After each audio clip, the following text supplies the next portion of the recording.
نحمده ونصلي على رسوله الكريم أما بعد فأعوذ بالله من الشيطان الرجيم بسم الله الرحمن الرحيم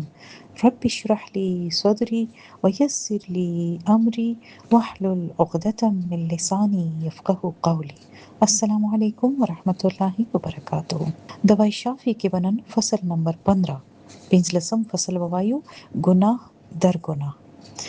ګناه در ګناه یعنی یو ګناه د پاسه بل ګناه. نو د ګناهونو دا خاص خبره ده چې یو ګناه بل ګناه ته د تخم کار کوي. یعنی ګناه داسې شی نه دی چې یو ظلم وکړو بس خلاص شو. هغه یو تخم دی او یو تخم چې تاسو په سزا کې واچوي نو څه کیږي؟ بوټي روزي او هغه بوټي نه نور ګلونه او بیا د هغه کې نور تخمونه او بیا پکې نور ګلونه او نور بوټي. یعنی یو ګناه ډېر شي ګناونه نور جوړي.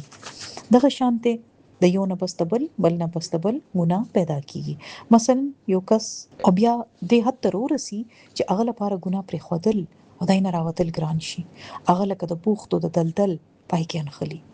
مثلا اوس یو دروغ چاوي نو هغه په ټولو د پاره با نور څومره دروغونه ویلوي. وی مشران زبرګان وی چې د ګناه سزا د بل ګناه په شکل کې ملاويږي. الله اکبر. یعنی بعضی وخت مونږ یو ګناه کوو نو دا غي انجام په دې شکل کې نه وي چې د مونږ له سزا ملو شي او سو مصیبت په مونږ راشي، بلکې دای انجام څنګه وي لکه چې څنګه نیکی وی کنه څوک نیکیو کې نو الله تعالی ول د بل نیکی توفیق ورکي. یو نیکیو کې کنه نو ورسره نږدې جوخته بل نیکی بیا غوي چې زما مم پکې وکا نو انسان یو نیکی کار کوي د بل نیکی لار ورته بیرته شي نو هغه وی چې ښه ستابه مکم هغه کی بیا مخ کې وی خدابه مکم د کس یو کوي او یو نه کی بل لارا کولاوي او داسې سفر روان وي. دک سي چې انسان سستی کوي مثلا د مونږ وخت او تاسو اورګه دا کار کوم لک صبر بیا دینه پسته کوم نو بیا څه کیږي او ما یو کار نه وي هغه یو کې نو بیا به ته بل ښکاری بیا تاسو اورګه ته مکم مثلا نو سو کتاب راغستې دی یا ویل کدا پان خلاصوم چا یم پان خلاصي اورګه دا بلم پکې ویم کنه اورګه وزر د خلاصوم او دغه سي د مونږ وخت یا خو ډیر نه وخت شي او یا ډو خلاص شي نو یوې سسته نه بل سستی جوړه شو او هغه نه ګنام جوړ شو. د کسي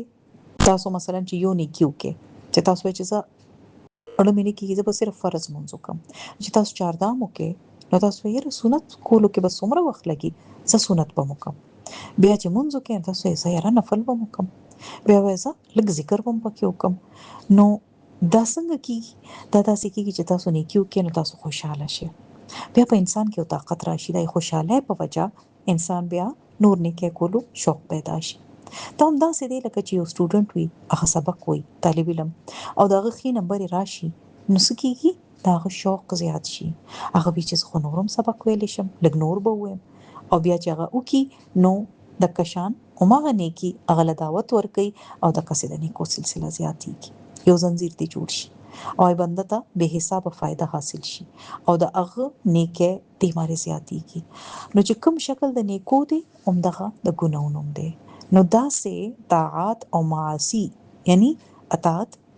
د الله خبره منل ثوابونه او معاصی یعنی ګناه د بنده د پاره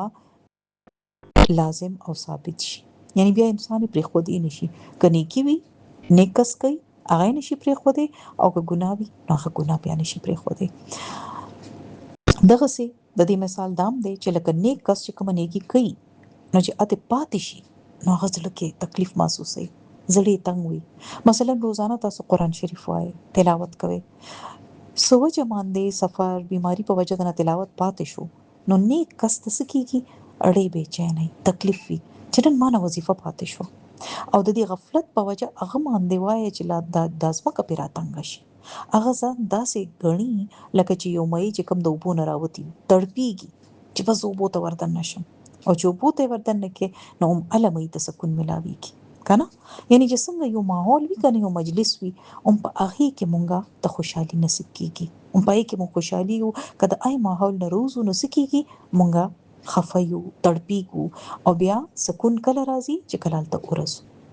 څنګه چې یو صحابي ویلیو کنه چې یا رسول الله صلی الله علیه و علیه وسلم زه چې تاسو مجلس کې يم او تاسو وینم نو ډیر خوشاله یم او چې زه کور ته لاړ شم زه ډیر خفه یم پریشان یم بیا چې تاسو لاره شم زه بیا سم شم نو ویزه دا سوچ کوم چې ماتم فوت کېدل دي او تاسو هم فوت کېږئ او قیامت پر ورځ خو به تاسو ډیر اوچت درجه کې وي نو زه به چرته یم زه به تاسو وینم او که نه به وینم رسول الله صلی الله علیه و آله وسلم ورته چې ته دعا وکړه وی په هغه موقع دا آیت نازل شوی چې څوک د الله د رسول الله او د رسول اطاعت کوي یا د الله د رسول اطاعت کوي هغه په قیامت پر ورځ د انبیا پیغمبرانو او صدیقین او د شهدا او صالحین سره وجوخت وي ٹھیک شو نو خبره صدا چې ک زمونږ ژوند ختم هم شي هغه د الله په اطاعت کې وي نو بیا الله تعالی مونږه اومغه خوشاله زیتا یعنی جنت ته ورسه خو قبل سکار کې یعنی د الله په نافرمانه کې ژوند ختم شو بیا ملاقات ګران وي او وی عمده حالت د یو ګناګار هم دی چې کله هغه ګناه پریدي او نیکه طرف ته توجه کوي نو په هغه د ازمکه تنگ شي او زړه تنگ شي او چې ترسو هغه دوباره ګناه ونکي هغه تخپل د جون ټول لارې تنګي لګي او د باز فاسق او فاجر خلکو خدا حل وي چې بغیر د خوند او بغیر د ضرورت او بغیر د چا دعوت او خواهش ګناونه کوي یعنی ضرورت بغیر کوي ولې چې اوس هغه ګناه ته عادت شو ګناه ولا خوند ور کوي او هغه ته ګناونه پرې خودو په وجا د ګناونو نه جدای په وجا تکلیف کیږي ګناونه پرې خودو تکلیف وي څنګه چې نیک کس ته د نیکه پرې خودو تکلیف وي ګناګار ته د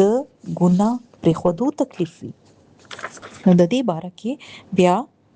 شیخ حسن بن هانی مشهور شاعر دی دا هغه یو شعر هم دی وکأس شربت على لذة واخرى تداويت منها بها چې یو پیاله د شراب یو جام د شراب ما خوند سره اوسکله او دویم پیاله یا دویم جام نه ما اول نه پیدا شوی مرض علاج کو سوې دي یعنی چې شعر ډیر زبردست دی د دې معاملې واضح کولو لپاره چې یو جام خو ما یو پیاله خو مې د خوند لپاره اوسکله خو دویمه پیاله مې سره اوسکله چې بیا خو ما باندې نشه راته شوی و نو بیا ما د نشي د خاطر دویمه پیاله اسکله حالانکه ما ته پته ده چې د دې څه نقصان دی کنه جولنی خو ډیر خوند راکړ ډیر مزه راکړه او دویمه مې ولې اوسکله ځکه چې اوس ماسکل شروع کړیو نشه ونه نشه خو مرز نو هغه مرز علاج لمه تسکلو نو یو ګناه انسان وکړو او وقتی طور باندې اغلا خوندې ورک بیا عادت شو بیا یو بل شاعر هم یو شعر ویل دي باره کې وکانت دوای وهي دای بعینی کما يتداوى شارب الخمر بالخمر چې زما دارو بعینی ما د پر بیماری و څه مطلب دی څنګه چې یو شرابي کس خپل شراب سره خپل علاج کوي یعنی که د الله تعالی اهتمام کوي انتظام کوي خیال کوي او هغه ته د دې اطاعت د الله خبره منلو عبادت نه سره یو خاص قسمه مینه شي عبادت ولا خوند ور کوي او هغه د هر شي نه اوچت کړي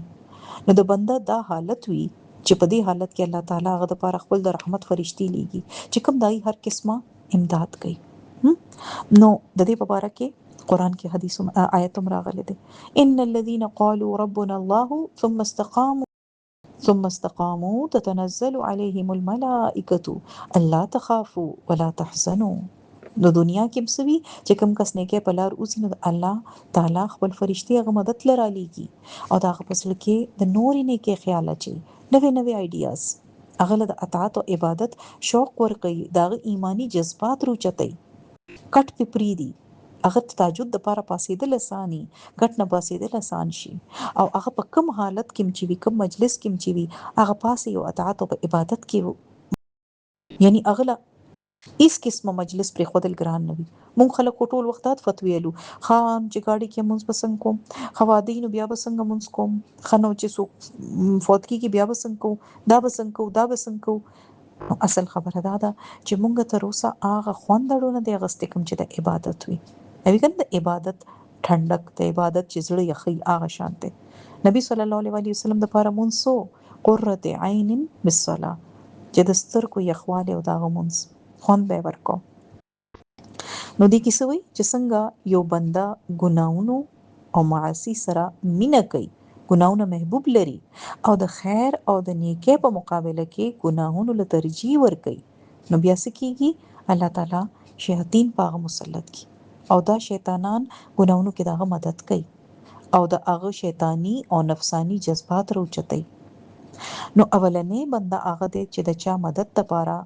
اطاعت او عبادت یو پوره لخر موجود وي، یعنی عبادت کې مدد لپاره فرشتي او نیک خلق دغه مددگار وي، هغه ته سپورټ ورکوي، هغه او دغه کم چې معصیت او د ګناونو لخر وي هغه څه کوي؟ دا دویم بنده له مدد ورکوي، کم چې ګناونه کوي دغه مدد کوي او په دې ګناونو کې مضبوط کی. نو دې شي څه خیال کول دي چې زمونږه عادت کم شي ته روان دی او هغه عادت ته خیال کول دي دا نه ده چې دا یو ګناه ده، یو ګناه وکوي نو بل برازي، نو هر ګناه نه پستا فورا استغفار او هر نیکه نه پستا فورا الحمدلله رب العالمین. سبحانك اللهم وبحمدك اشهد ان لا اله الا انت استغفرك واتوب اليك. السلام عليكم ورحمه الله وبركاته.